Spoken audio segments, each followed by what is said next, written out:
The thing is, a lot of trading gurus seem to like to preach about this.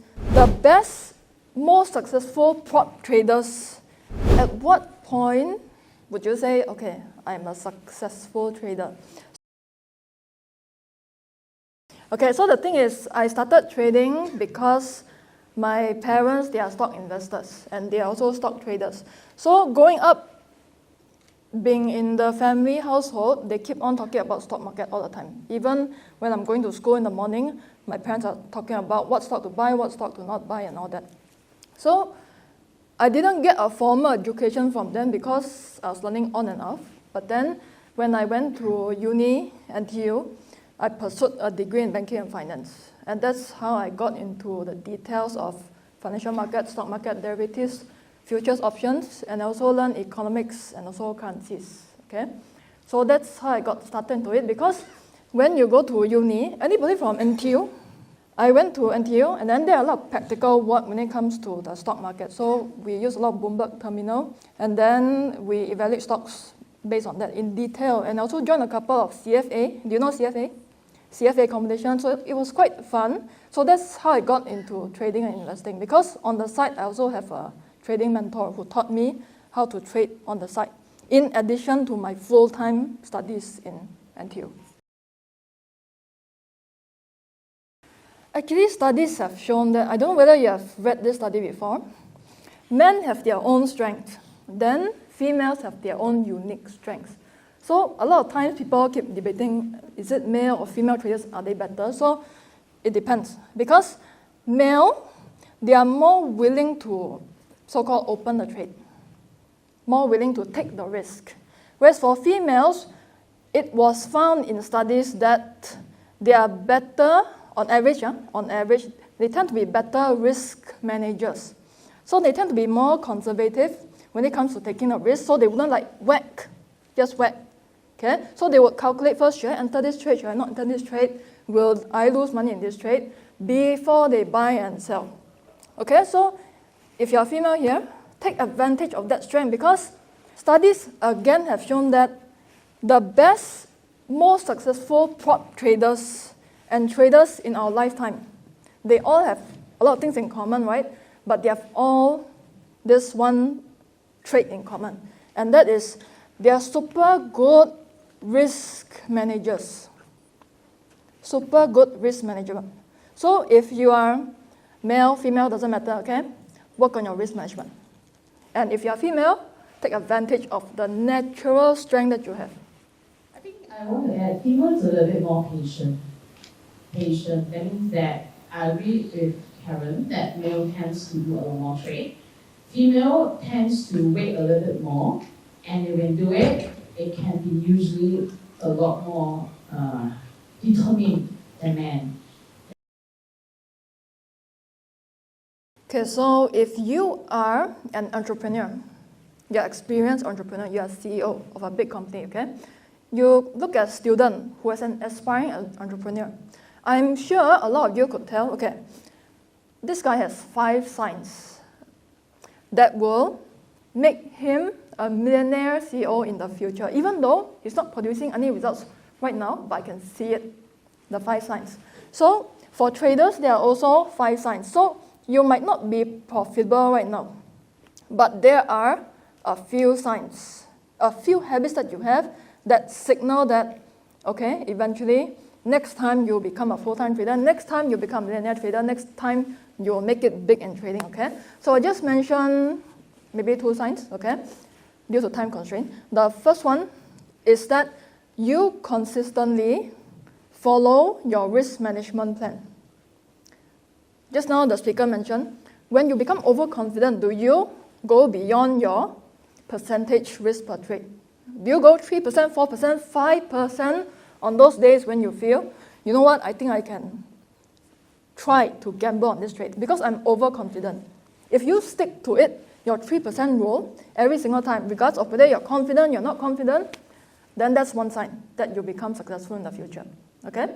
Then the second sign is that no matter what happens, you've got a losing trade. Yesterday, you've got 5 losing streaks in the past week. Today, you wake up today, you'll be like, today's a new day, I'm still going to follow my trading plan. The best traders in the world, whether prop traders, whether market wizards, whether successful traders that I've met in various countries, okay, they follow their trading plan regardless of how they feel. Even though on days where they don't feel like following their trading plan, they are going to follow it. And it's not easy because most traders, they don't do it. The easy thing to do is to break your trading plan on those days where you feel discouraged from a losing trade. Okay, so if you have these two signs, you're on the right track. Okay, so a lot of it depends on your risk appetite and also financial goals and also capital.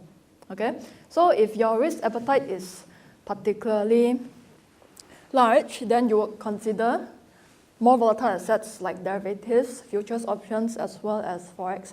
And also depends on your experience also. Because for beginners, futures and options wouldn't be that desirable since it's a more complex instrument.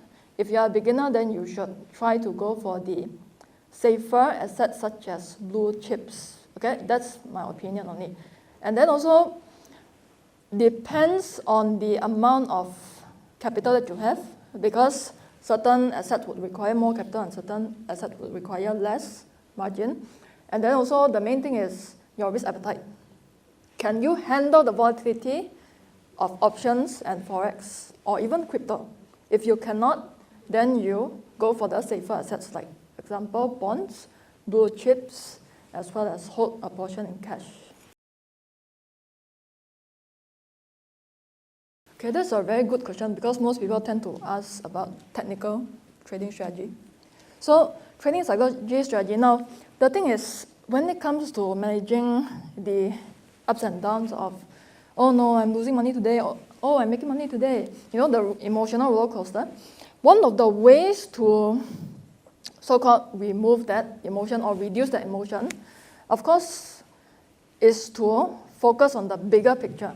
Because the reason why we are so discouraged about that loss is because we are so short-term focused on this one trade today.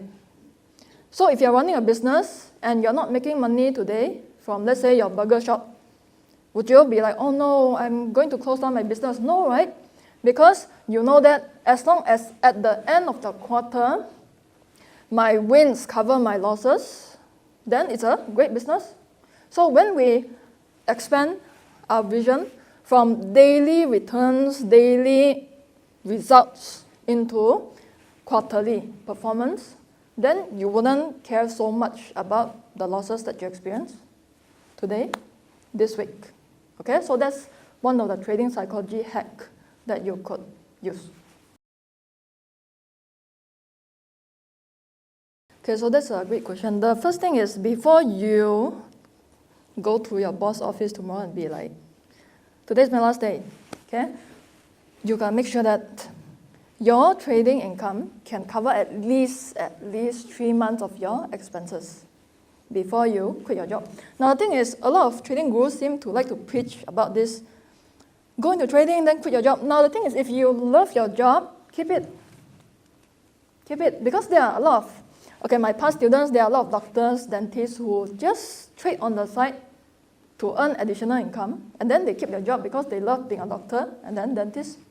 So don't rush to quit your job just for the sake of quitting your job, because when it comes to the trading lifestyle, you are your own boss.